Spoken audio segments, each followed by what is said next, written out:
tried with the computers. I took a class in college. It was called Introduction to Computers and Networks, and it was at 8 in the morning. So I went to the first class, and it was way over my head. The guy's talking about computers. So the next morning when I woke up for class, Sleepy Carl just wasn't having it. He was like, why would you go talk about computers when you could stay here and go skiing and your skis will be French toast sticks? I was like, that is the best thing I've ever heard in my entire life. I'm giving you a 401k.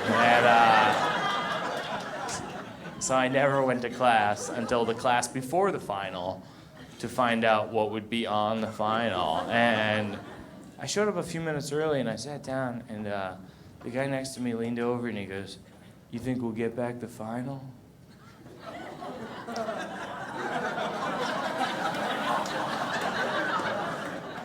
You guys got it a little faster than I did. The reality of the situation kind of came to me in waves. I was like, we took the final? Oh no! And I sprinted out of the class to the computer science department, and there was my professor, and I said, hello, because I didn't know his name. I'm in your class, I misunderstood the syllabus, and I missed the final. He didn't even look at me. He just looked at the floor, and he goes, you get the worst grade. I didn't even know what that meant. So I tried to, clarify. I was like, so I get a 0? And he was like, you get the grade that the person who did the worst on the test got on the test.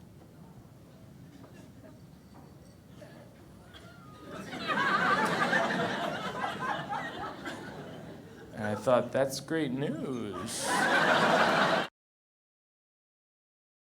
Okay, the track name is Jeannie. Jeannie, I named a track after you. Okay, in all fairness, Yeah. you used to let me drive. Yes. But Yes. then it wasn't even my fault. We were in Ireland. We were sharing the driving. Yeah. We were on the wheel was on the other side. Right. We were on a one-laner, and a gigantic truck came barreling at us, and I couldn't. I do love steak, but it is rather barbaric, right?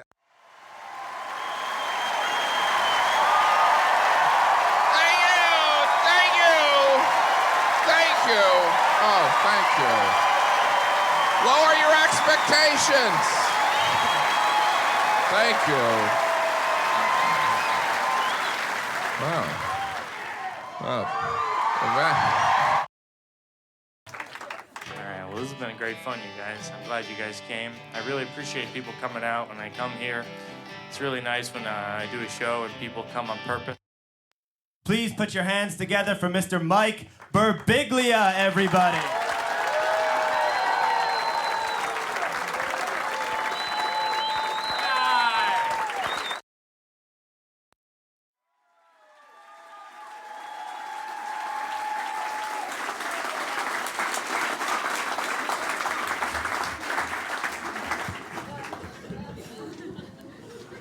Thank you. I'm gonna tell you a story tonight, and it's a crazy story. It's just one of those very rare moments in your life where in retrospect you're like, what the hell? And at the time you're like, I guess I'll continue living, I don't know.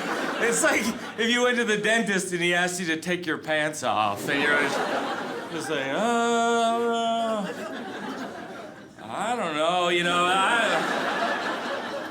I'm gonna make a note of this. This seems strange. I was always discouraged from telling personal stories growing up. I always heard the phrase, don't tell anyone.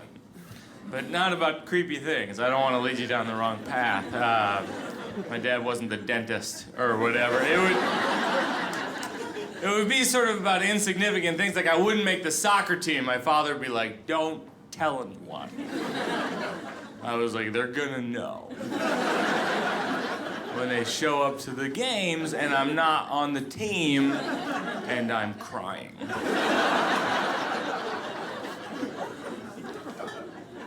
One time I confronted my dad about this, which is tough with my dad because he's a very serious guy. He's a doctor. He's a neurologist, actually. And he always sits in this one armchair in our house and reads these thick books. My dad goes through war novels like I go through boxes of Cinnamon Toast Crunch.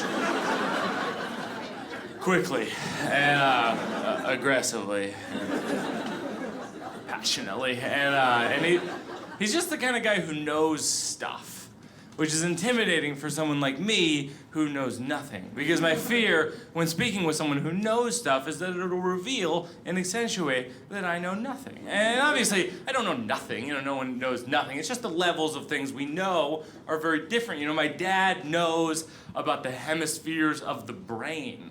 And I know that if I spill Diet Coke on my laptop, it probably won't start again,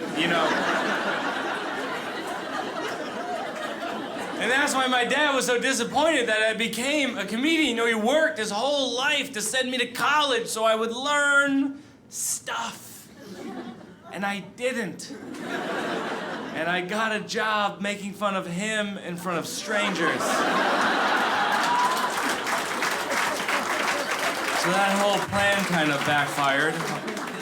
But one time I built up the courage to ask him, I say, hey, how come you play everything so close to the vest? And my father says, the more people know about you, the more they can use it against you. Which really sent shivers down my spine. It has that kind of open-ended fear to it. That feeling you have when you're driving and you see a cop and you're not speeding, you don't have drugs, but you're just like, I hope he doesn't notice I'm driving.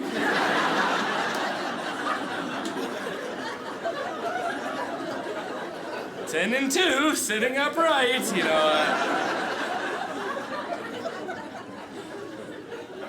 Well, as guarded as my father, as my mother is open. I mean, she'll say anything to anyone in any context. I was visiting them recently, and I met her at the bank, and she'd been talking to the bank teller for 15 minutes about really personal stuff, and I walked in right at the end, and all I heard her say was, and here he is now! And I was like, oh, no, this is a disaster. She's a talker, and I love talking to my mom. We'll talk on the phone for 15 minutes or 2 hours, but at the end of it, no matter what, she'll always say one more thing. But it's rarely anything that deserves to be one more thing. It's always like, one more thing. Ellen from my swim class bought a rice cooker. I don't know if that deserves to be one more thing, Mom. In long division, that's called a remainder. You save up 17 of those, we'll give you a conversation. She's a talker, and I'm a talker, and that's why we always drove my dad crazy. Whenever we would tell personal stories growing up, my father would say, hush. I'll give you an example. I was a terrible reader as a kid. We used to do these things in grade school in Massachusetts called SRAs. You guys have that? Student Reading Assignments? Yeah, and what they would do is they would post how many everyone had done on the wall, which is a really good way to squash a child's self-esteem. I remember there was this girl in my class named Jamie Burson, and she finished 147 of these things before I finished 2. And I distinctly remember thinking, I think I might be retarded. And then I looked at the wall, and I was like, oh yeah, I am. And in retrospect, it seems so obvious that I just had some kind of ADD. I remember reading these books as a kid. There were 4 rabbits, Mopsy, Flopsy, Cottontail, and Peter. And I was thinking, if you're gonna name your rabbit Mopsy, you're really gonna name the second one Flopsy? I mean, you want everyone to hate you? And Peter's the only one who made it out okay in the naming process. He's like an investment banker now. He's like, I do not know those other rabbits. And they're like, aren't you Peter Rabbit? He's like, no, I'm Peter Lippens. And he's tucking his ears into a baseball cap. And anyway, while I was thinking about all that, the other kids read the book.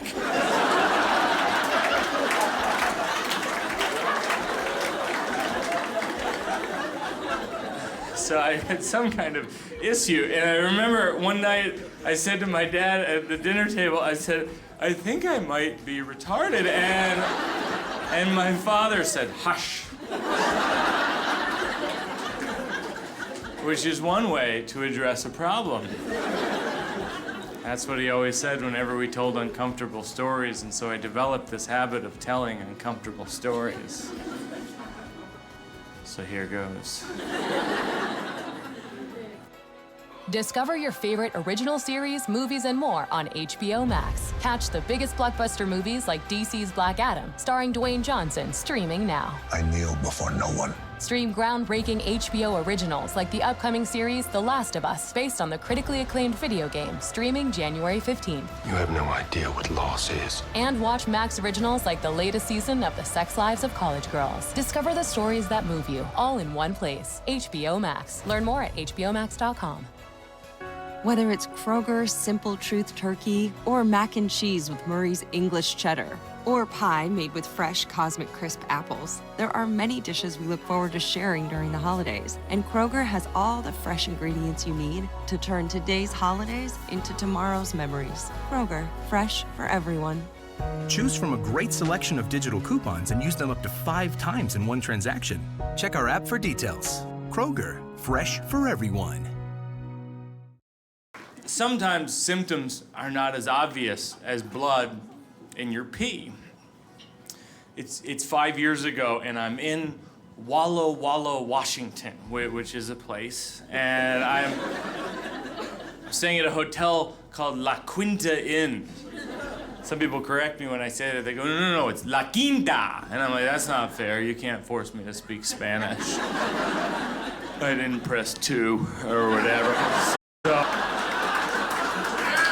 So I'm at La Quinta Inn in Washington, and I just performed at 5 colleges in 4 days. I know that might seem strange, but there were 2 in one day. One of them was at lunch. They had literally placed me in front of a deli line, and they hadn't told the students there would be a show. And so I'm just kind of shouting at these strangers as they order turkey sandwiches. And that's what a lot of these college gigs are like when you're starting out. You know, you show up and they kind of forget they've even invited you. They're just like, oh yeah, so there's you, and then we have a lip sync contest. So I don't know, like you could host the lip sync contest. That happened. On that tour, I showed up at this school and they had me hosting the lip sync contest, which is not a format that I'm a fan of, and neither were the students. There were only 2 entries, and the woman who was running the event was very upset about this, and she got up to introduce me to the crowd, and she said, you know, we have this contest every year, and in the past, we've had 15 or 20 entries. And this year, there were 2. And we don't have to have this contest if you don't want to have it, because I'm not doing this for me, I'm doing this for you. And now the comedian, Mike Birbiglia. And then I had to jog up on stage like, hey, y'all ready to lip sync? I can't hear you.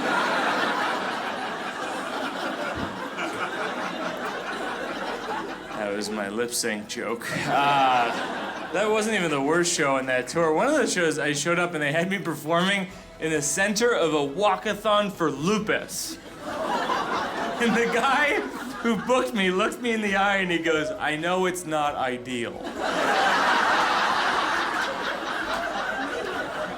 And he was right, you know, because they placed me in the center of a gymnasium. There was an all-night walkathon around the perimeter, and I had a microphone and I had to kind of spin as people walked around me in circles. I was like an oscillating desk fan blowing humor, and it was not ideal as it might sound. I can assure you that it was not. But as insane as these hell gigs sound, every night I would go back to the hotel room that the students had booked me at, and the first thing I would do, without fail, was check my email to see if any more gigs like this had come through.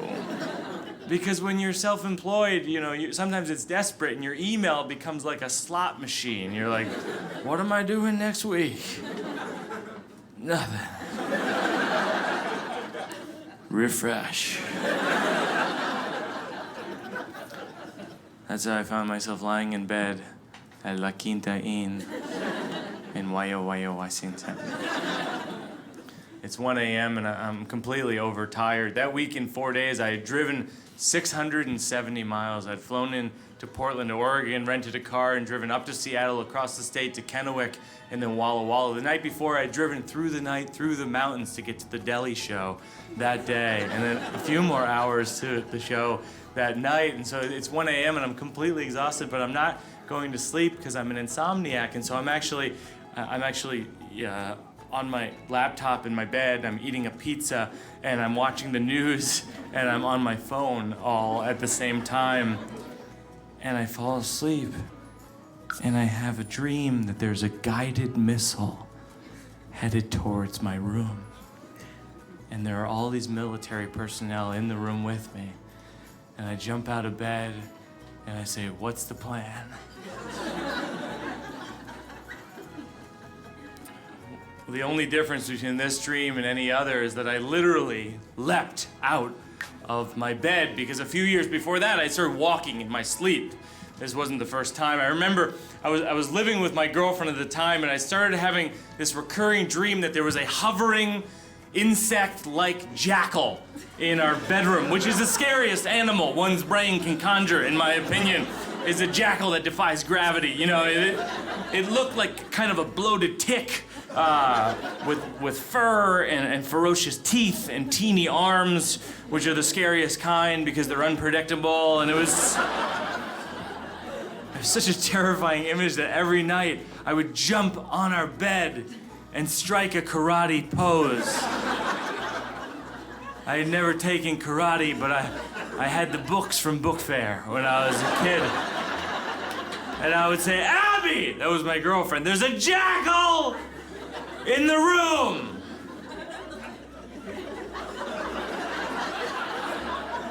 And she got so used to this that she could talk me down while remaining asleep. She said, "There's no jackal. Please go to bed." And I would say, "Are you sure?" And she would say, "Yes, Michael, there's no jackal. Please go to bed." And I would say, "Okay."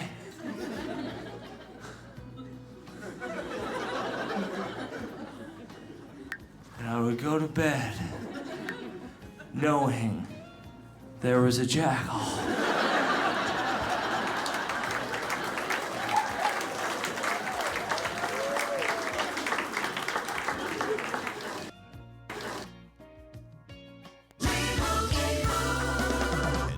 Hey, Spotify listener. Welcome to Limu's Karaoke Lounge, where Liberty Mutual customizes your car insurance so you only pay for what you need, and the music never stops. Hit it!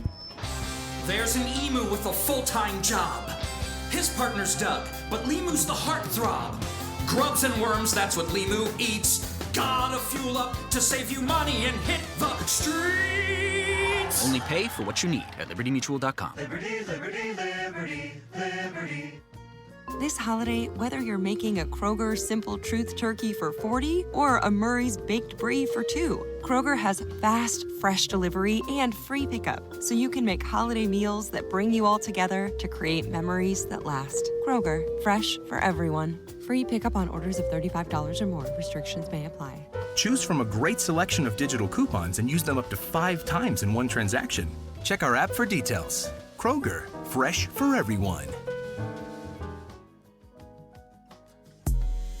Going back and forth about heading out or staying in?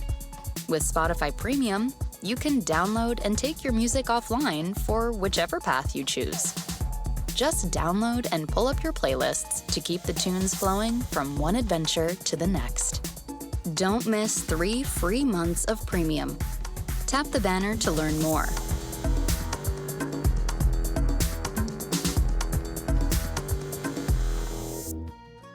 This is the first time I remember thinking, well, this seems dangerous. Maybe I should see a doctor. And then I thought, maybe I'll eat dinner. And I went with dinner for years. Partly because of my fear of doctors based on the incident I explained earlier, and then partly because sleepwalking is a terrifying phenomenon when you think about it, because it's your body making a decision that is different from your conscious mind. Your conscious mind is like, we're gonna rest for a few hours. Your body's like, we're going skiing, you know. And it also involves your brain, and your brain is a terrifying area. You know, the list of fun brain diseases is very short if you're ever surfing WebMD late into the evening. So I didn't want to deal with it, so I didn't see a doctor, but I did buy a book. It was called The Promise of Sleep, and I'll show you this because it was written by a guy named Dr. Dement, which is a very unfortunate name for a man trying to instill calm. I feel like he might have opted for a pseudonym like Dr. Happy Sleep or Dr. Chamomile Tea. Good to meet you. And I'm reading the first few chapters about healthy sleep habits, and he recommends 4 basic tips for healthier sleep, and they all have to do with powering down a few hours before bed, turning off the news and your phone and the internet, and don't eat big meals, which just so happen to be my 4 favorite activities before I go to bed. I'm completely addicted to cable news, and I think it's because they hook you in with questions you couldn't possibly know the answers to. They'll be like, "Pachoo!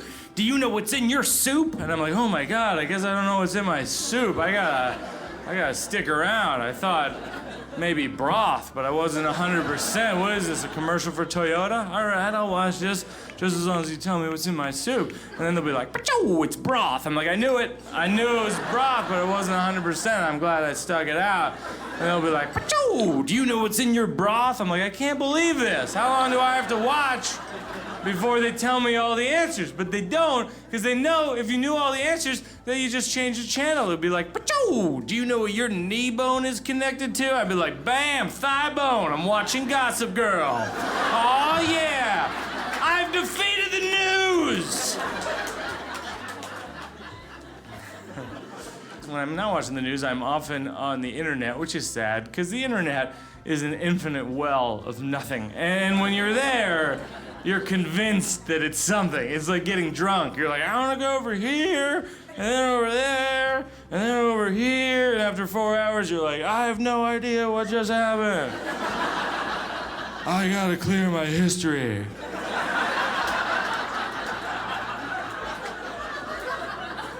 I always have these grand ambitions for the next time I'm gonna be online. Like the next time I'm on the internet, I'm gonna look up healthy recipes and gyms in my neighborhood. And then I go online, I'm like, why don't I Google myself again? You know, and I don't even Google myself anymore. I'm at the next level. I get what's called Google Alerts.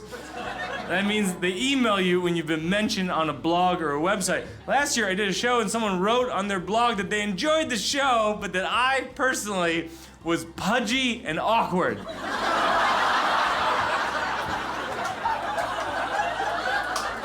I got that as a Google alert.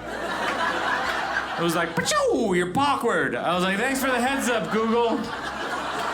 Not feeling great about myself to begin with. I don't have a weight problem, but I have an addiction to pizza, or as Dr. Dement would call it, big meals.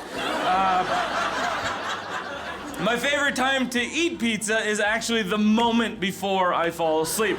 I think that could be a menu item that they market, pizza until you fall asleep. And you call and you order it, and then you lie in bed and you time it so the delivery guy walks in with a pizza shaped like a travel pillow that you wrap around your neck, and then you eat it while you do neck rolls until you fall asleep. So that was an idea I had, and while I was thinking about all that, the other kids read the book. So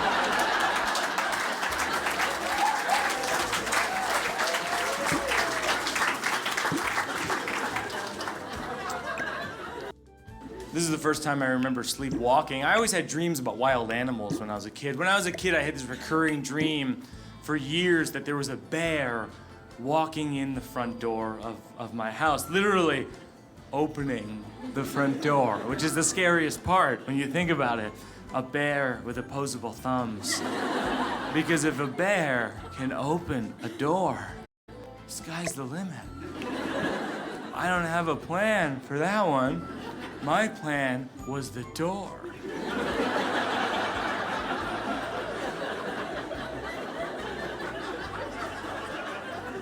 In the dream, I would hide in the kitchen cupboard with my sister Patty, and it's pitch black, and I'm scared to death, and I open up the door crack to let in some light. I look next to me, and Patty is gone, and she's been replaced by the bear.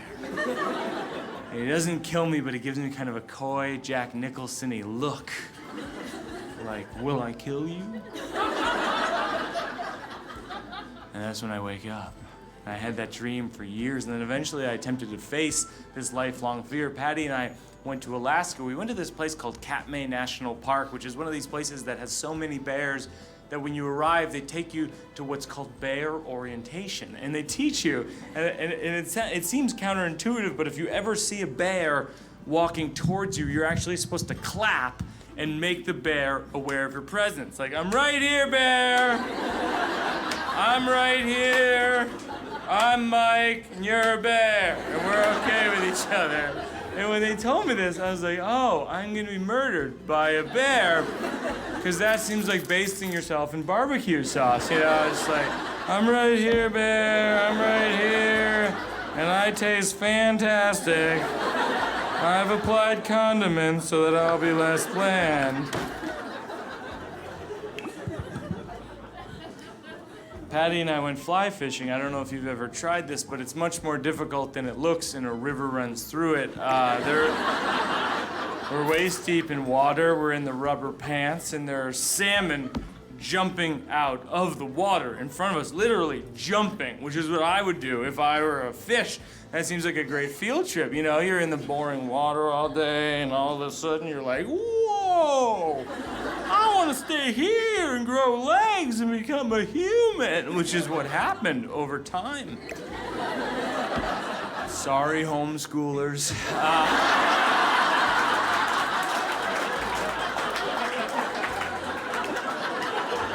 But the salmon are just jumping out of the water, but I can't catch one with the rod. There's this whole kind of maestro maneuver, and if you don't catch one, you feel like an idiot. You're just like, I should have brought a net. Yeah, that'd be a lot easier.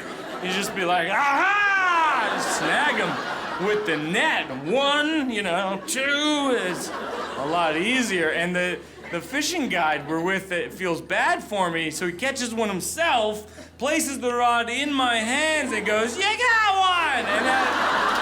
And that hurt, because I knew that I hadn't, and so here's where it heats up. I'm with the fishing guide.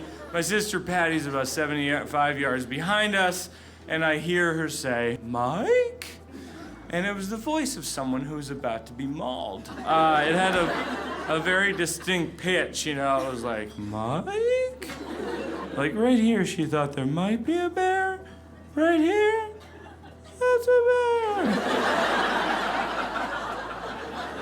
Like if she knew the whole time, it'd just be like, Mark!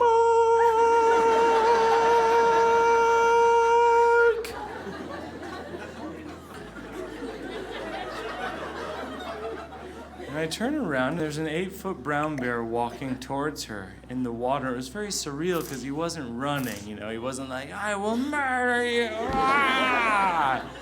He was just kind of docile, like, I'm a bear, etc.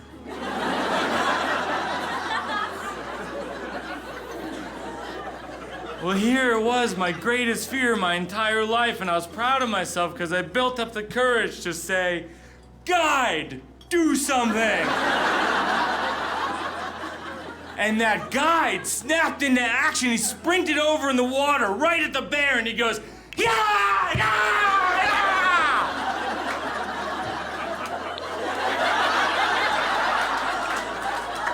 And the bear walks away. He was just like, all right, I'm a bear, etc.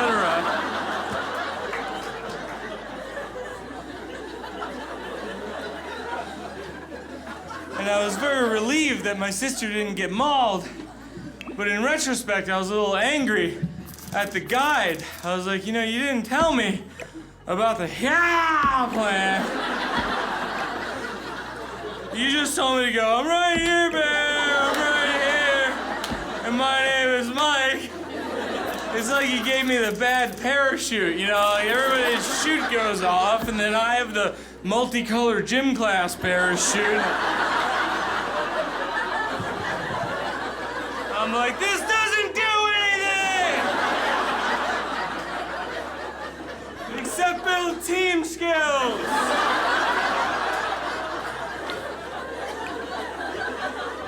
All right, now you go under. All right, now I go under.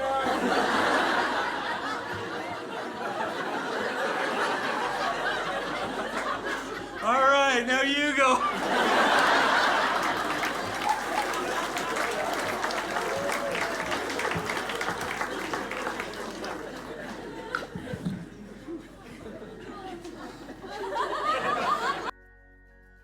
This holiday, switch to Metro by T-Mobile and save even more. Get iPhone 11 on us. Nothing says the holidays like building a snowman with the family. And thanks to my iPhone 11 and its dual camera system with ultra-wide lens, I can capture every moment. Hey, don't forget the hat. Switch and get iPhone 11 on us after your third monthly payment. More savings, more holiday. Only at Metro. No other prepaid provider offers a free iPhone 11 when you switch. Save more versus national prepaid brands. Limited time offer, in-store only with eligible port, $60 plan, and IDC store for details. Just because you can't hear space.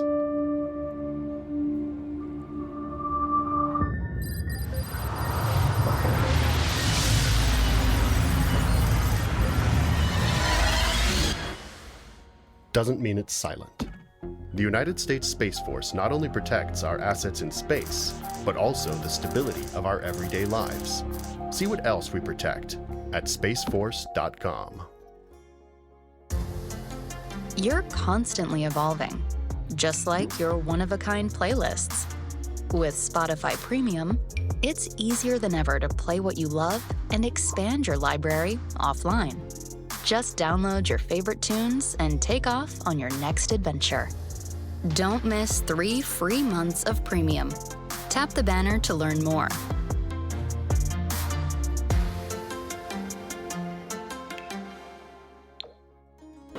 I knew Abby wanted to get married, and I knew I wasn't ready for it, but I couldn't say it. I remember thinking maybe I should break up with Abby, and then I thought maybe I'll eat dinner. So we never dealt with it until we went to my brother Joe's wedding. Now, if you're ever in a relationship that seems to be moving towards marriage and you're not ready for it to go in that direction, don't go to my brother Joe's wedding. Because it'll come up. You know, I remember we were taking these family photos, and my mother pulled me into this photo, and she said, "Michael, do you want Abby in the photo?" And I said yes, but there was a slight pause.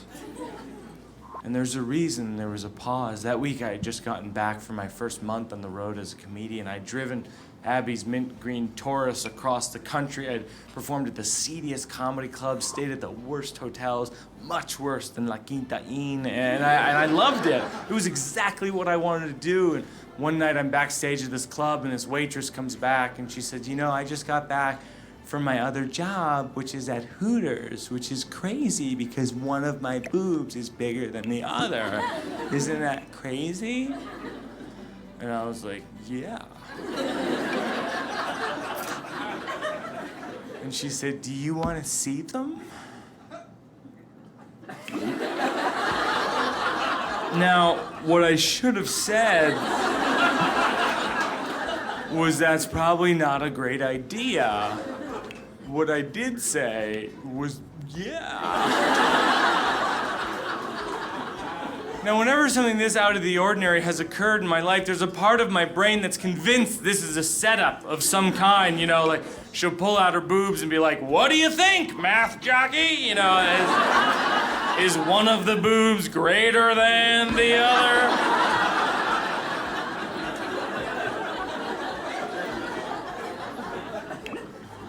But I said to myself, I go, "Mike, you are not gonna give up your relationship with a girl who sees your secret special skill for a girl whose one boob is greater than the other." And I said to her, I go, "Actually, I shouldn't be here because I have a girlfriend." And she said, "Don't worry, I know the drill." Which blew my mind because I did not know the drill. I was like, what is the drill? How can I find out more about this drill? But I knew I shouldn't be there, and so I left the situation. And about 4 hours later, after several drinks, I re-entered the situation. And I found myself in the back of Abby's mint green Taurus with this girl. I know. I'm in the future also.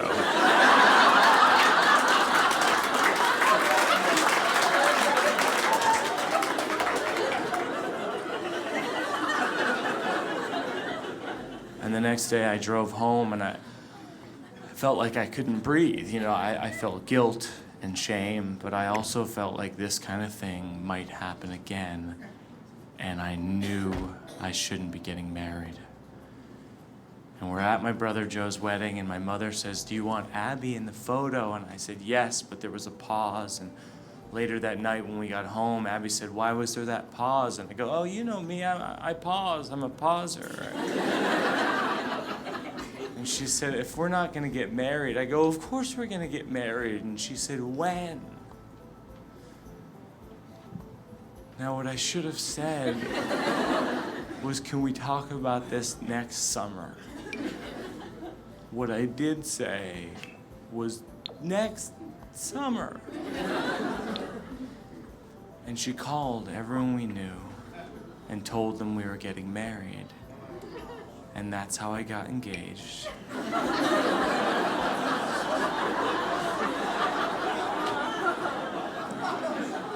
Without getting engaged. Well, I'm also reading in the Promise of Sleep about anxiety and about how anxiety heightens all of our sleep issues. And at this point in my life, I was experiencing the height of my anxiety because I was 23 years old and Abby and I were living together, and it was becoming clear that Abby wanted to get married. And this was very troubling because I had always wanted to marry Abby from the moment we met, but as it came nearer into focus, I started to get worried, you know, that the marriage might be like school. You know how when you're real little and you think, maybe someday I'll get to go to school. And then you go to school.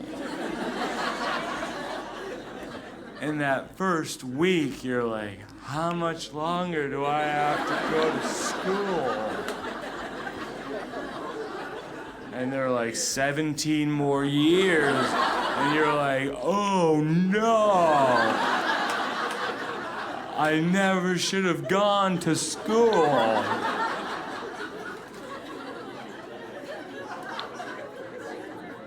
I knew Abby wanted to get married, and I knew my parents wanted us to get married, which was strange because I didn't know they wanted to be married to each other. I thought they were trying to get out of that for years. I remember when I was a kid, you know, my dad never said a lot, but every once in a while he'd fly off the handle and no one understood why. He'd be like, "God damn it, I'm eating pretzels!" You know, we were like, is he angry? Is he hungry? What is the emotion being expressed?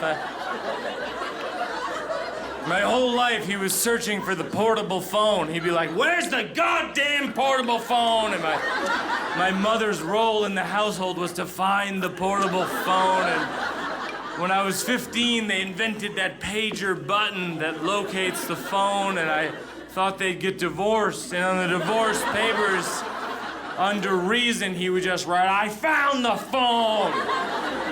God damn it, you know, But they didn't get divorced. They've been together 40 years, which is too long. I think that if the people who invented marriage knew that people were going to be married 40 years, they'd be like, well, this isn't what we intended at all. Yeah. Back then, people only lived to be 40. If they were lucky, they'd be so confused. They'd be like, when were they married? As babies? I don't approve of babies marrying one another. You ever think about that? You ever think that maybe in the future marriage will be the new divorce? You know, people will be like, yeah, I'm pretty messed up. My parents are still together.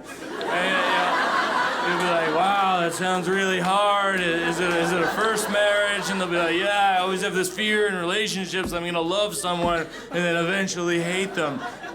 You know, that's not just my family. You know, I grew up in a town where everyone was afraid to get divorced because it would reflect badly on their family. But you know what else reflects badly on their family? Them shouting so loud I can hear it at the paint store 3 blocks away. That reflects badly as well.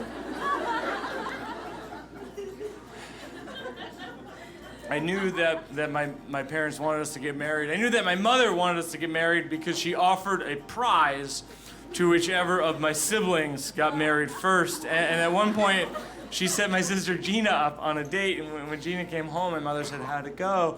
And Gina said, I don't know if it's gonna work out, because at the end of the date, he said, it was nice meeting you, Christina. And her name is Gina. And my mother said, well, you look like a Christina.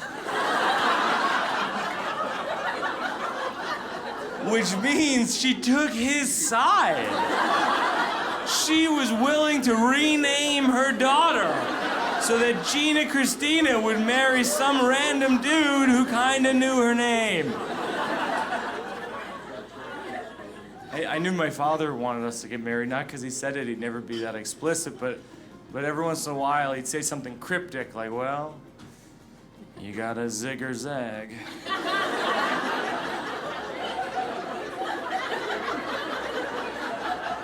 And that was it. It was like a UFO. I was like, wait, come back! I need more information! You know, my dad always says so little that whenever he speaks, I always take it in and it reverberates in my brain for months, and I interpret it like other people interpret the Bible. I look for symbol and metaphor, zig or zag, and I knew Abby wanted me to zig or zag as well, because there were 2 shows that kept popping up on our TiVo. And one of them was called Wedding Story. And the other was called Baby Story.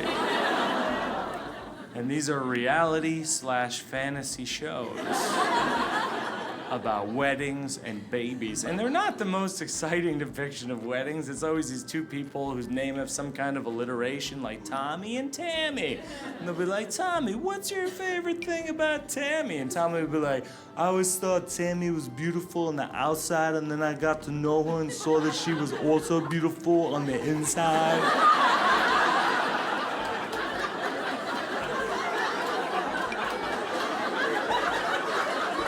Tammy, what's your favorite thing about Tommy? I didn't know what Prince Charming was until I met Tommy. And now I know what Prince Charming is. So that's Wedding Story. And then Baby Story is like the same kind of thing, but with babies. Like, I didn't know I was a baby until I was a baby. Now I'm a baby. I've never seen that one, but I feel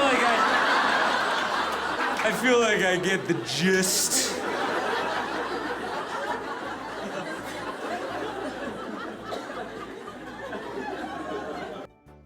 This holiday season, let your young learners' curiosity shine at National Children's Museum in downtown D.C. Build a car to race toward a photo finish. Navigate a 3-story climber to zip down a thrilling slide. And control the weather using a green screen, all in one day. Ready to experience the magic of learning through play? Visit www.nationalchildrensmuseum.org to learn more and reserve your tickets.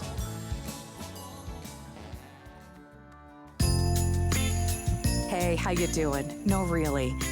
It's Lisa from The Lisa Show, and I know this holiday season you're running around, you're feeling a little frazzled, but here on The Lisa Show, we've got a self-care series.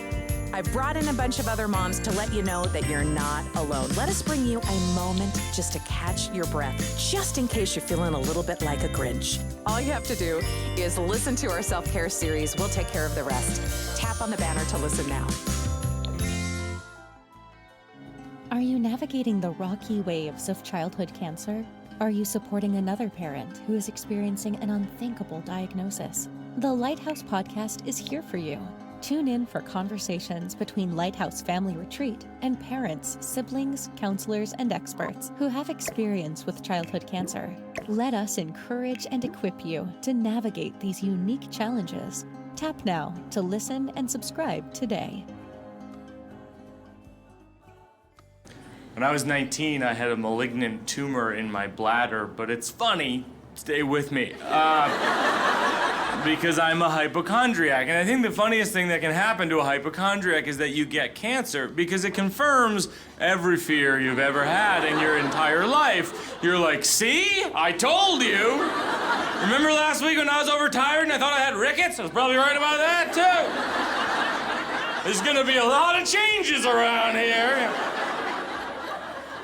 It was less funny at the time. I remember I was driving home for Christmas break. I went to school in Washington, D.C., and about halfway home, I stopped at a rest stop to pee, and I don't mean to be graphic, this is just what happened. There was blood in my pee, which I knew could mean like 5 things, and 3 of them mean I die, and the other 2 aren't exactly a trip to the Bahamas either, and it was particularly disappointing because sometimes when I'm on road trips alone, I'll have water drinking contests with myself to see how clear I can make my pee. Who's with me? And no, I'll drink all this water, I'll stop at a urinal, it'll be clear, I'll be like, bingo, you know, and so when it was red, I was like, I lost big time. And no, I got very anxious, and when I get anxious, I get that shortness of breath, you know, that feeling where you feel like you can't breathe, and then you feel like you're gonna die, because breathing is one of the building blocks of living, and I get home around 1:30 in the morning, and my dad is sitting up reading in his chair. He's a bit of an insomniac, and I tell him what happened, and he has a very grave look on his face, because he's a doctor, so he knows about the Bahamas. And he takes me first thing in the morning to see a urologist. Now, I didn't know at the time what urologists do. I mean, I'm 32 years old now, so a lot of my friends have gone for prostate exams and that kind of thing, but when I was 19, I was very naive. So when he said, put your hands on the table, I was very confident that this would go pretty well. You know, I was just like, all right, I can put my hands here on the table. And then what happened was that he stuck his finger in the hat. And I did not know that was about to happen, and so I shouted. I go, oh my God! And he got mad at me. He was like, cut the theatrics! And I felt so bad. I was like, sorry about the theatrics, you know, as though I had intended it, like this'll be my big moment. When he sticks his finger up my ass, I'll prove I should be the star of our town, you know? I don't know how you're supposed to react in that kind of a situation. Even if I were a robot, I'd be like, system error, oh my God. He goes, listen, Mike, you gotta come in tomorrow morning for what's called a cystoscopy. And doctors always dress this stuff up. He goes, it's no big deal. You come in, they put an IV in, you fall asleep, you wake up, you eat a muffin, you go home. All right, yeah, that sounds pretty good. Still a little shaken up from that table thing, but just out of curiosity, like, what is a cystoscopy? And he picks up this rod that's about 4 feet long, and he says, there's a camera on the end of this, and we stick it through your urethra to look into your bladder. And I said, I feel like you glossed over a few details in the initial description. I feel like there was too much emphasis on the muffin and not enough emphasis on the fishing rod you're sticking into my number 3 body part on E's Top 100 Sexiest Body Parts.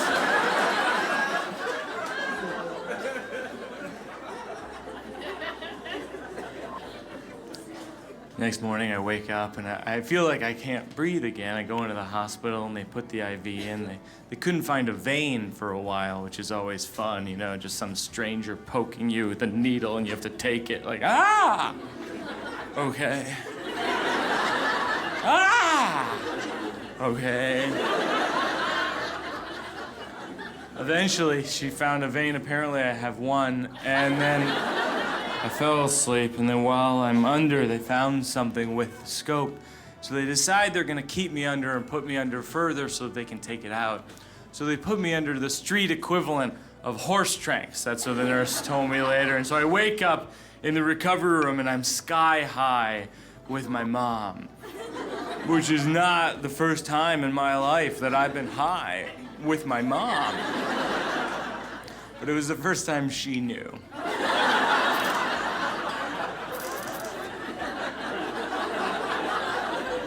I don't react to drugs very well. I'm like the guy, if you're ever smoking pot in a group, who's like, do you guys hate me? Who's at the door? Who's at the door? Who's at the door? Why does my heart hurt? Is that rickets? You know, I'm not proud of that. That's just what I am. And my voice gets very loud, and so I wake up in the recovery room. It's mostly elderly people, but in my mind, it's like a dance club. I was like, this place is awesome. We should come here all the time. I don't know why we didn't come sooner. Dad's always here. Because he's a doctor, you know, and my mother is mortified. She's like, shh. And I was like, shh. Do you hate me?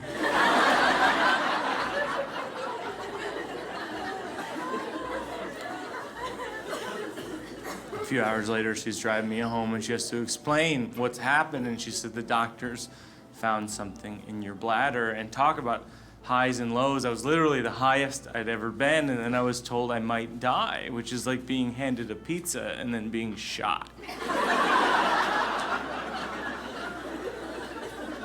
So I start crying, and because I'm crying, my mother's crying, because crying is a little bit like throwing up. It's a chain reaction, and we get home, and all you can do in these situations is wait. We had to wait a week for the biopsy to come back on the item they'd taken out with the scope. So for a week in my life, I thought I might die, which is an incredible experience if you ever have the chance, because what happens is you'll talk to God, even if you're not sure there's a God. You'll just talk to anyone who might be available. You know, just God, Allah, the elephant thing from Hinduism, L. Ron Hubbard, Harry Potter, you know. I'm brand loyal to Jesus, but I'm not stubborn.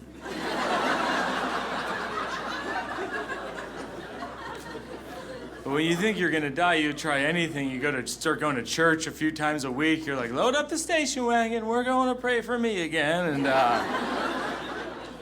a week goes by, and the biopsy came back, and it turned out I was very fortunate. They had taken out a malignant tumor from my bladder, but they had caught it early enough so they didn't have to take any further action. Except every 6 months, as a precaution, they said I had to come back for the fishing rod. But it was okay, because afterwards, I could eat a muffin.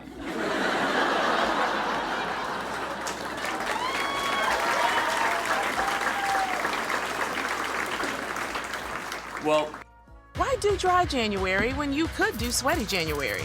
Right now, get up to $500 off Peloton tread packages. Take your training to the next level with accessories like a heart rate band, non-slip grip dumbbells, yoga mat, and more. Join now and you'll see why 92% of households that start the year with Peloton are still active a year later.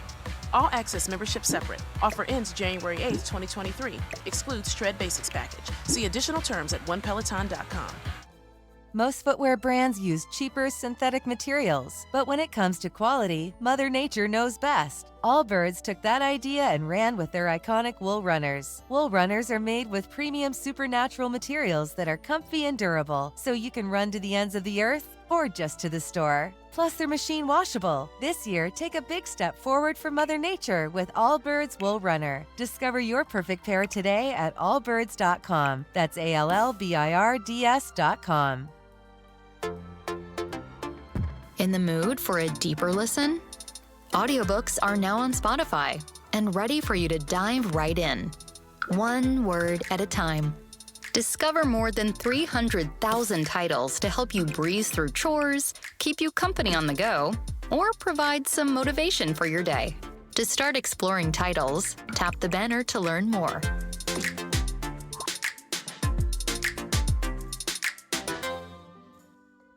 It's 5 years ago, and I'm in Walla Walla, Washington. I'm lying in bed at La Quinta Inn. I'm watching the news, I'm Googling myself, and I'm eating a pizza all at the same time. And I fall asleep and have a dream that there's a guided missile headed towards my room, and I jump out of bed, and I say, "What's the plan?" And they said, "The missile coordinates are set specifically on you." So I decide in my dream, and as it turns out, in my life, to jump out my window so as to detonate outside the window for the sake of the platoon. In my dreams, I'm a hero, and there are two important details. One, I was on the second floor. Two, the window was closed. It was January, so I jumped through a window like the Hulk. And I say that because that's how I described it at the emergency room. It's a very difficult thing to explain when one has jumped through a window. I was like, you know the Hulk? You know how he kind of just kind of jumps through stuff? Yeah, that's like me. I have this habit of preemptively shouting when something traumatic is about to happen. Like if someone were gonna come up to me after the show and punch me in the face, I would just go, "Ah!" Thinking maybe he'd be like, "This is weird, I'm out of here. I'm not punching the shouting guy." And so I jumped through the window and I screamed, "Ah!" And what was remarkable was that I landed on the front lawn, and I took a fall, and I got up, and I kept running. And I'm running, and I'm slowly realizing I'm on the front lawn of La Quinta Inn in Walla, Washington, in my underwear, bleeding. And I'm like, oh no. But in that moment, I was relieved that I hadn't been hit by the missile. I remember thinking that would have been a disaster. At least I'm still in the game. So I found myself in the ultimate moment in my life where, in retrospect, I'm like, what the hell? At the time, I'm like, I guess I'll walk to the front desk and explain what happened. Fortunately, the person working at the front desk was mildly retarded. And I say fortunately because he was completely unfazed by what had just happened. It's 3 in the morning. The phones are ringing off the hook from people staying at the hotel who just saw the guy jump out the window screaming. I'm bleeding in my underwear, and I say hello. Because you have to start somewhere. I'm staying at the hotel. I had an incident wherein I jumped out my window. I'm bleeding, and I need to go to a hospital. And I'll never forget his reaction, because he just goes, and I was like, that is the best possible reaction I could receive at this juncture. So I drove myself to the hospital. I didn't see any other options. I wasn't gonna knock on people's doors like, you hear that guy screaming? That was me. I need a ride. You know, that never goes well. So I drive myself like the scene in Reservoir Dogs. I'm bleeding, shouting. I have to explain what happened 3 times. The receptionist, the nurse, the doctor. I'm the Hulk. I'm the Hulk. I'm the Hulk. One of the guys was like, no, you're Bruce Banner. I was like, point taken, nerd.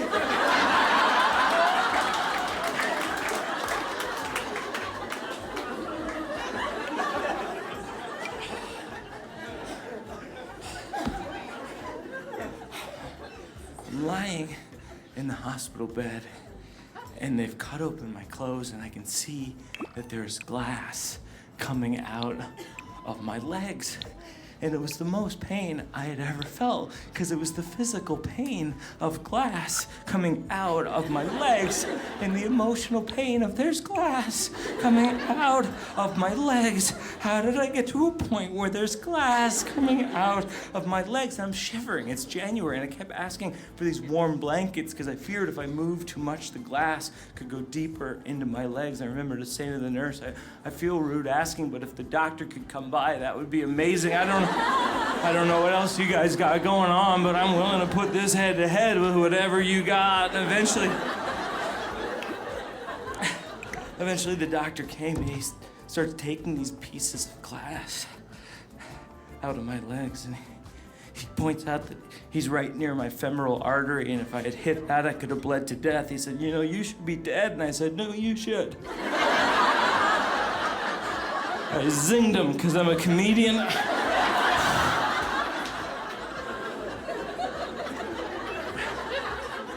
2 hours later, he finishes putting 33 stitches in my legs.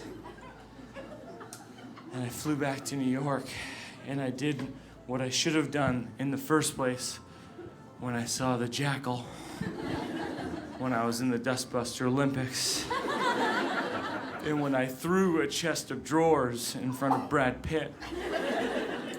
And I went to a doctor who specializes in sleep disorders, and I was diagnosed with REM behavior disorder. And so now, when I go to bed at night, I take medication, and I'm not making this up, I sleep in a sleeping bag up to my neck, and I wear mittens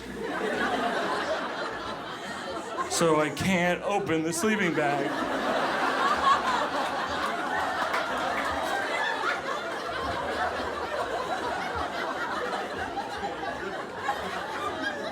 So literally, if I had the same dream again, it would just be like,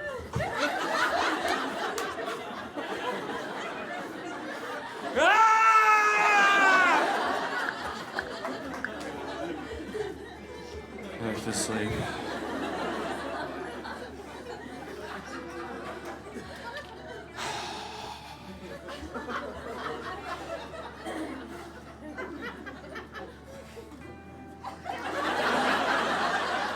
So that's the story.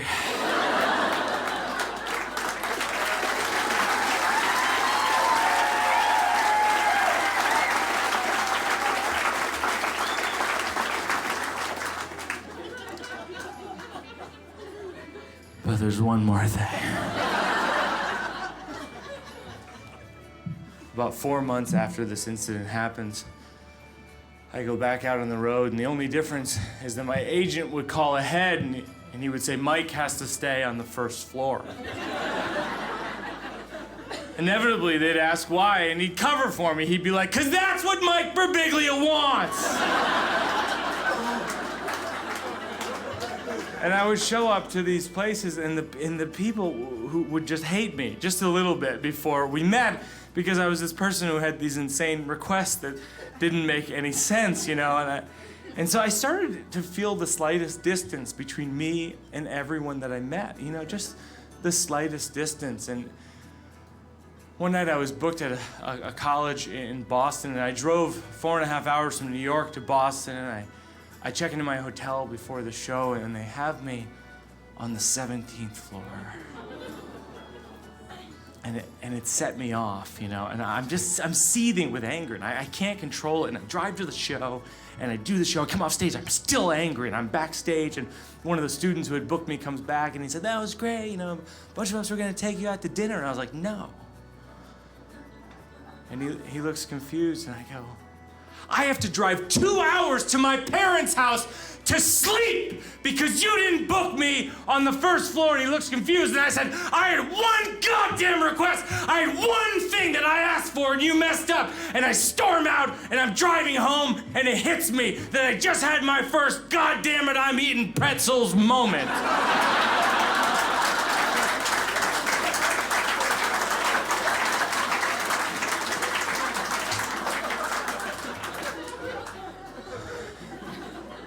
And it destroys me.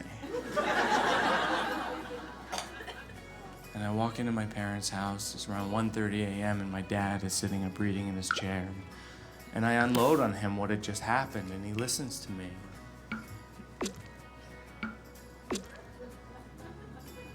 And he says, how have you been feeling since the sleepwalking incident? And it took me off guard. I said, I've been feeling the strangest thing. Like, I feel the slightest distance between me and everyone that I meet. And my father says, that's what happens when you get older.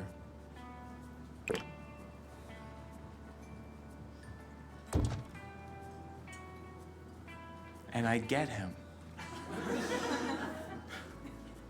You know, I was 28 years old, my dad was 65, and he was sharing with me a truth that he experienced, and I experienced, and he knew, and I knew, and right then, we both knew stuff.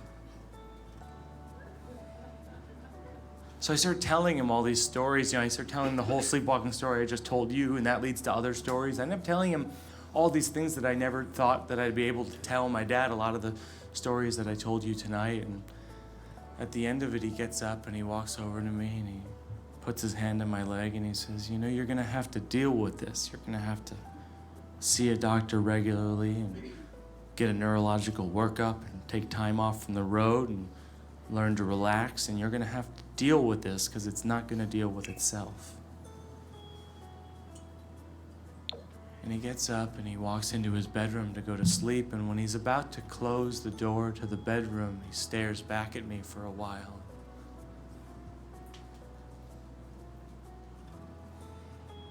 And he says, Michael, whatever you do, don't tell anyone.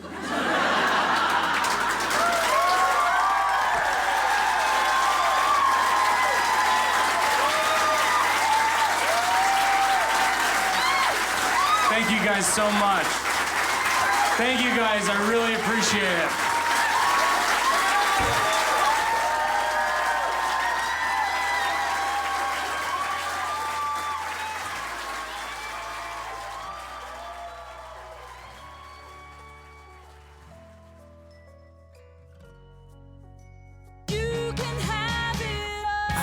Music to our ears. You heard right. You can have it all, only at Priority.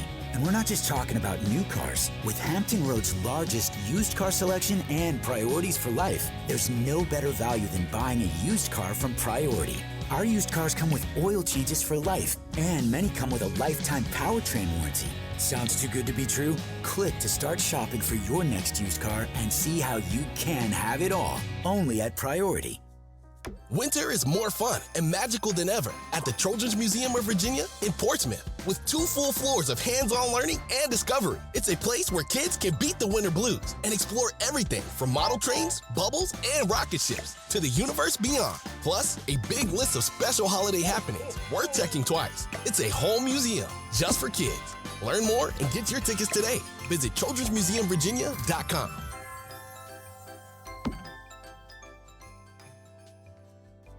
Something incredible is coming soon to Hampton Roads on Victory Boulevard. With a Vegas-style gaming floor featuring today's hottest games, new gourmet restaurants serving steaks and seafood prepared to perfection, epic live shows from legendary entertainers, a new sports book with more big screens for the year's biggest games. Nothing else could ever compare to the new Rivers Casino, opening Sunday, January 15th at 3 p.m. Gambling problem? Call 1-800-GAMBLER. So when I was a kid, it was this bear that would walk in the front door of my house. And as an adult, it was this jackal that would hover above my bed. Well, the sleepwalking got worse. Abby and I graduated from school and we moved to Brooklyn. We had a very small apartment, but it was comfy, you know. We had a big puffy couch and 2 cats, and we made our first major purchase. We bought a TiVo. And one night I had a dream that I was in the Olympics for some kind of arbitrary event, like dustbustering.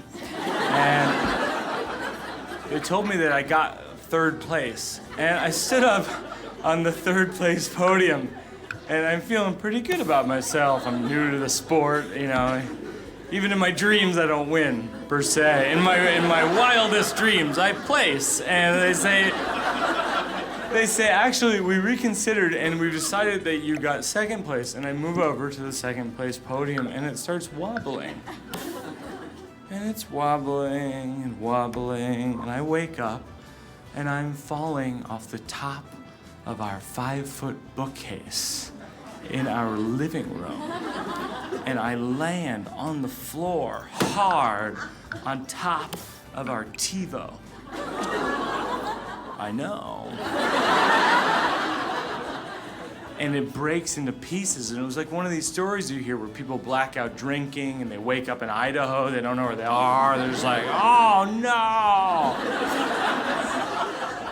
Hardee's, you know, or whatever's there.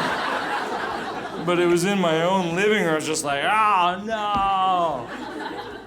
TiVo pieces. And I get up and I go back to bed, and Abby wakes me up in the morning and she says, Michael, what happened to the TiVo?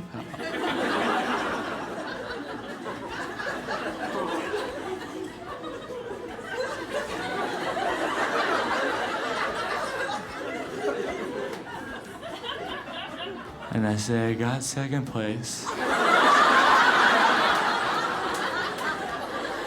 And I'm really sorry.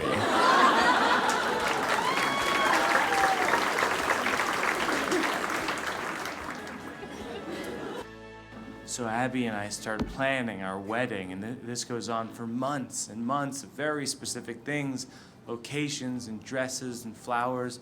And I know this isn't gonna happen, and my breathing gets worse, and my sleepwalking gets worse, and Abby can sense it, and one night she just doesn't come home. We were supposed to meet up for dinner at 8, and it's 9 and 10, and she's not picking up her phone. It's 11 and 12, and I'm frantically calling everyone we know, and no one knows where she is. And it's 1 and 2, and I just start wandering the streets of our neighborhood aimlessly, hoping that I'll find her. And at 3:20, she walks in the door, and she's crying, and she's drunk. And I say, Abby, where were you? You have to call. And she said, if you're not gonna marry me, then I have to figure something else out. A few weeks later, I moved out, and it was for the best. You know, she met someone else, and they're still together today, and I met someone else, and we're still together today. But the biggest difference was that my new girlfriend was not okay with the jackal.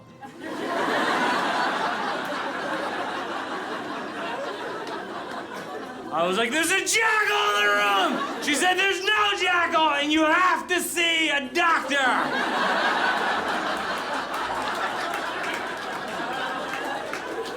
And I said, I will, but right now, I'm really busy. That's always been my excuse in my life when I don't want to deal with something. I point out how busy I am. In my mind, it makes perfect sense. I'm like, this person doesn't realize how busy I am. If they knew how busy I was, of course they wouldn't want me to see a doctor.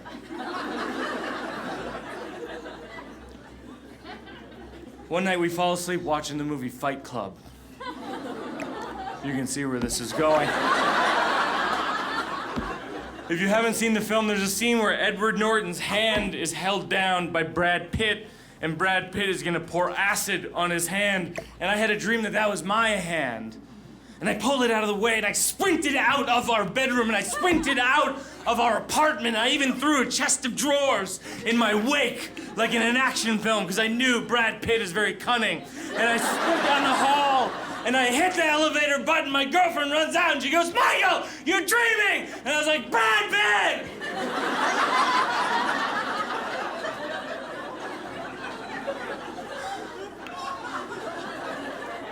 I am so sorry. And she said, you have to see a doctor. And I said, I will. And I didn't. But I continued to read The Promise of Sleep. I skipped ahead to a chapter on sleep disorders. There are 78 known sleep disorders, things that range from sleep apnea to night terrors to narcolepsy. Narcolepsy is terrifying because there are people who fall asleep at any time for any reason. There are female narcoleptics who fall asleep the moment they reach orgasm. I was thinking you could call these women men.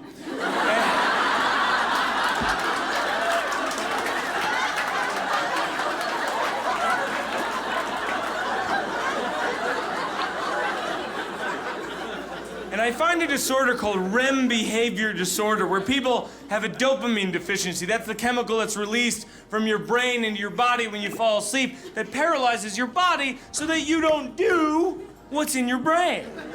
People who have this are commonly running away from some kind of demon or wild animal or jackal, People who have this in rare instances have been known to kill the person they're in bed with while remaining asleep. I know. So in other words, a guy would have a dream that there's a burglar at the door, and he would take a bat and he would beat the burglar to death, and he would wake up and it's not a burglar, it's his wife, and she's dead. And I read this and I thought, maybe this is what I have. And I still didn't see a doctor.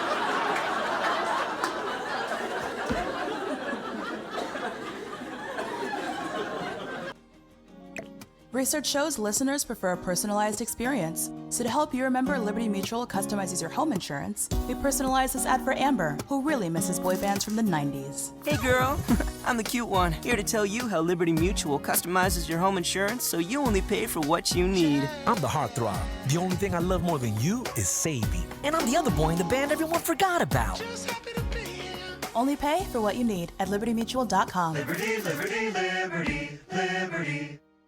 This holiday, whether you're making a Kroger Simple Truth turkey for 40 or a Murray's Baked Brie for 2, Kroger has fast, fresh delivery and free pickup, so you can make holiday meals that bring you all together to create memories that last. Kroger, fresh for everyone. Free pickup on orders of $35 or more. Restrictions may apply. Choose from a great selection of digital coupons and use them up to 5 times in one transaction. Check our app for details. Kroger, fresh for everyone. Work goes smoothly when you know the right steps. With Asana, you can coordinate tasks across teams and stay on track, so your team can spend more time celebrating wins. Try it for free at asana.com. And I say delusion in a very affectionate way. I mean, delusion is a huge part of my life. If it weren't for delusion, I wouldn't have become a comedian at all, because particularly starting out, you know, there's so much failure, and amidst that failure, you have to tell yourself it's going quite nicely. Because if you didn't, you'd never get on stage again. You'd just be like, I guess human beings don't like me. Because with stand-up comedy, it's not like a play or a movie where people don't like it. They can go, well, we didn't like the set or the script or the costumes. With stand-up comedy, if people don't like it, they're basically saying, we don't like you.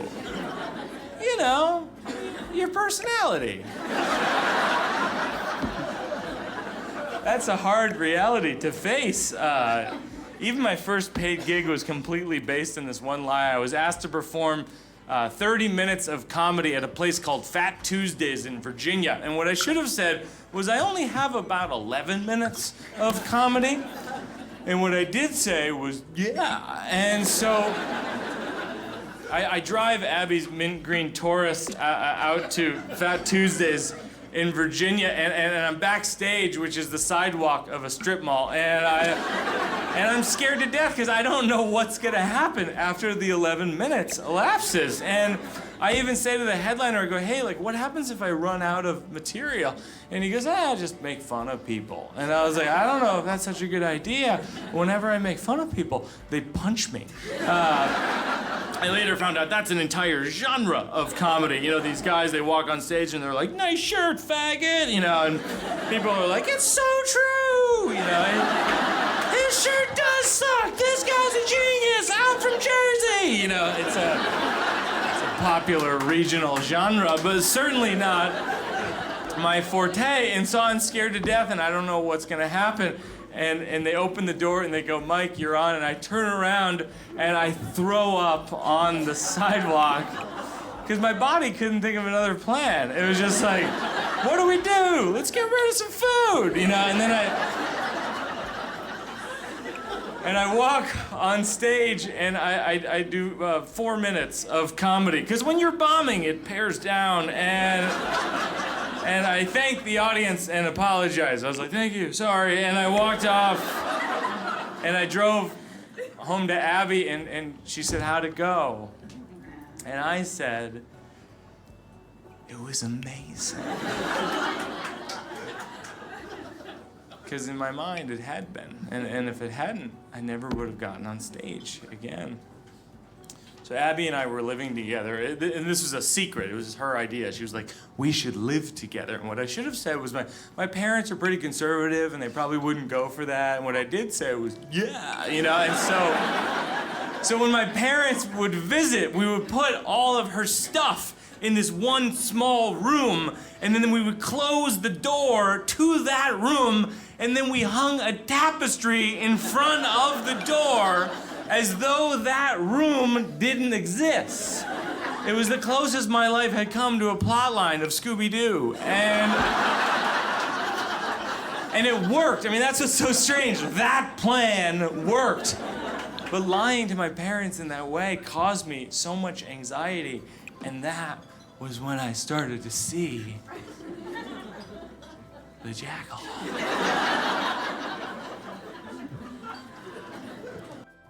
Abby and I were living together, and I was experiencing a lot of anxiety, which is strange, you know, because we were very much in love. I mean, I had fallen for Abby from the moment we met, because she had this big, beautiful smile. Like, it seemed like her teeth were bigger than her head, but in a sexy way. And I kept running into her on campus because I was following her, and I would see her, and I'd say, hey, we should hang out sometime, like, not by mistake. And she would say no, which was hot also, because I knew she was sensible. And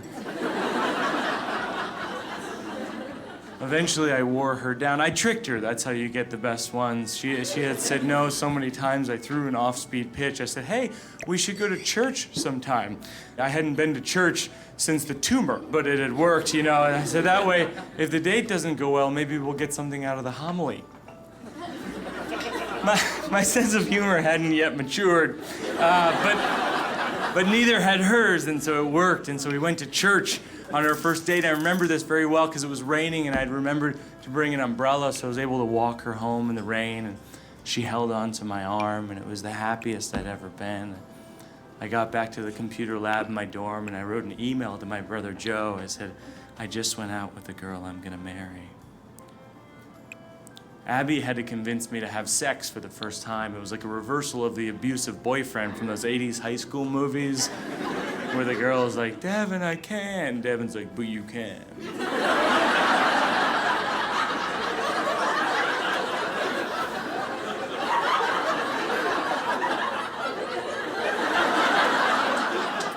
Well, she was Devin, and I was Molly Ringwald, and I was always afraid of sex in high school. I was one of those kids, I didn't even understand the concept of sex. When people started having sex, I was like, people we know are having sex? But how? You know, that is not who you want to be in high school, I'll tell you. My nickname in high school was the math jockey. And what's sad about that, among other things, is that I wasn't good at math. Which means I just looked like I was good at math, which means I was not the sex jockey. So Abby and I decided that for our first time we're gonna go to a bed and breakfast because nothing alleviates the fear of having sex for the first time like a really elaborate plan. And we went to this place, and it was called the Philip Smith House, and it was run by these two gay men named David and Leon, and it was a really cute partnership because David cooked breakfast and Leon screwed David. I'm not sure of the specifics. It seemed that way, but I lost my virginity at the Philip Smith House, and it was very clunky and awkward, and then we stared at each other in disgust, but we were in love, you know, and the first time you fall in love, it's such a transcendent feeling, you know, it's like eating pizza-flavored ice cream, you know, your brain can't even process that level of joy, and love makes people do crazy things like kill people or shop at Crate and Barrel, and it just makes us all a little delusional. I really think that. I think our whole lives, no matter how low our self-esteem gets, there's some part of us that thinks, I have a secret special skill that no one knows about, and if they knew, they'd be amazed. And eventually we meet someone who's like, you have a secret special skill. And you're like, I know. So do you. And they're like, I know. And then you're like, we should eat pizza ice cream together. And that's what love is. It's this mountain of pizza ice cream and delusion.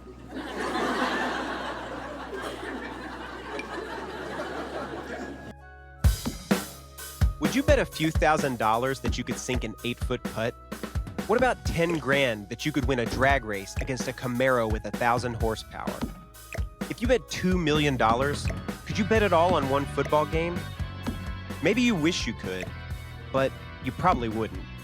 Gamblers is about the people who did. From Spotify and the Ringer Podcast Network comes Gamblers Season 2. Listen now. I tried the Subway diet because I'm on the road 35, 40 weeks a year, and there's a Subway everywhere. And Subway's pretty good, but that Jared guy, he went every day for a year. Were you stalking a girl behind the counter? I tried it. I went every day for a month. Every day, I went to Subway. After about 2 weeks, the alarm clock would ring, and I'd go, oh God, I wonder what I'm gonna have for lunch today. Jeez. I'd be doing this in line. You just all right. After a month, I lost weight. I also lost my will to live. I burnt out on Subway. I'd still go to Subway. If I was starving in the desert and I saw a Subway, I'd go, wow. Well, let's walk a little further. We can come back if we have to. Someone says I look like one of those little puss kids you see on the Mentos commercials. You see those commercials suck so bad, you know? I mean, you see the candies at the 7-Eleven and go, ew. Commercials always have a happy ending, you know? Could be a guy robbing a bank or something. Always have a happy ending. It doesn't matter what comes, freshness better with life. With Mentos Fresh is cool of life. Nothing gets to you like Mentos Fresh being cool. Shoot the clerk. Eat a Mentos. Mentos, the fresh maker. One thing that my parents and I have in common is that we're all addicted to cable news because they treat every story with the same level of importance, and there's like laser sound effects. It'll be like, Pachoo! Or your kid's having sex at the mall. I don't even have kids. I'm like, are they? I gotta make sure they're not having sex at the mall. Like fun are they having sex at the mall? And then it'll be like, Pachoo! Insurgents blow up truck. I'm like, wow, really puts the mall sex in perspective. That is much worse than mall sex. A lot of people get down on Fox News, but it's like, you know, I feel like at least with Fox News, you know it's not true.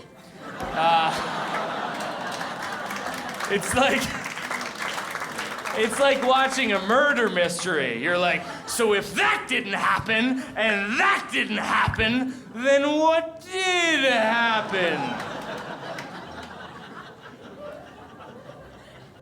Although I like the Daredevil thing, you know. I used to enjoy watching Evel Knievel, and I feel bad for him now. He's a little older, he doesn't jump, but he always does these talk shows, and every time he does one, they want to show him that footage where he fell off the motorcycle and bounced around like 83 times. That's what they show him. Hey, do you remember that day, Evel? Oh, no, I don't remember. And they always ask him what he was thinking right before he hit the ground. What kind of question is that? What were you thinking right before you hit the ground, Evel? What were you thinking? I remember thinking, hey, did I turn off the iron? Then my leg cracked in half. Then I was thinking, hey, maybe I should get a puppy. What do you think I was thinking? I was thinking, ah! Ah! Something like that, if I remember right. Let me go back. Yeah. Ah! I believe those are my thoughts. I hope I've crystallized them for you.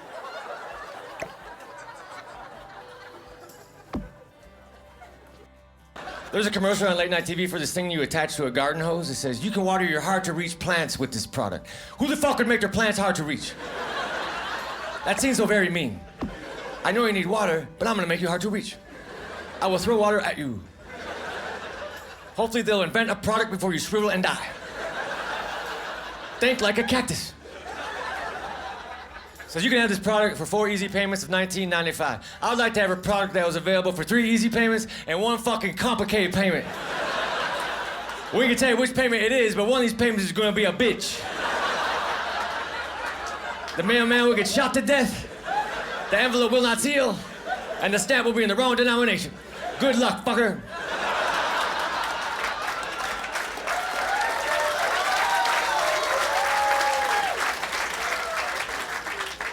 That last payment must be made in wampum.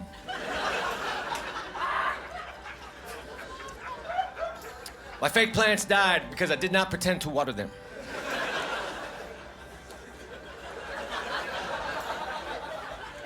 I think animal crackers made people think that all animals taste the same. What does a giraffe taste like? A hippopotamus. I had them back to back. I'd hate to be a giraffe with a sore throat. God damn it anyway. See, I write jokes for a living, man. You know, I sit at my hotel at night, I think of something that's funny, then I go get a pen and I write it down.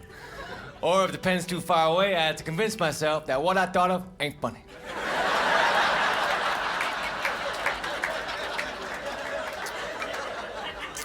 I walked by a dry cleaner at 3 a.m. The sign said, "Sorry, we're closed." You don't have to be sorry. It's 3 a.m. and you're a dry cleaner.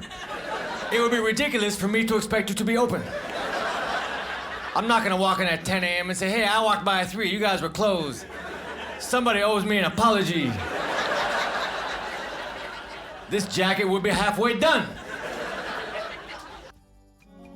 Research shows listeners prefer a personalized experience. So to help you remember, Liberty Mutual customizes your home insurance. We personalized this ad for Amber, who really misses boy bands from the 90s. Hey girl, I'm the cute one, here to tell you how Liberty Mutual customizes your home insurance so you only pay for what you need. I'm the heartthrob. The only thing I love more than you is Sadie. And I'm the other boy in the band everyone forgot about.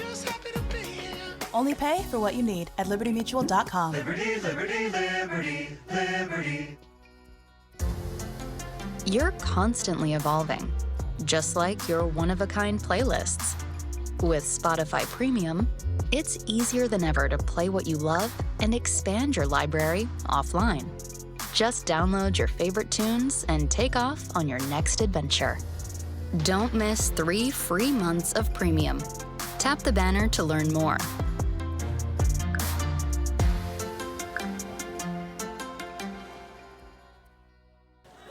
I think the funnest thing to do, though, when it comes to other people, go to Chinese restaurants. Chinese restaurants are the funnest places to go to because the food's good, and not only that, they're really nice to you, but pissed off at the help. You ever notice that when you walk in there?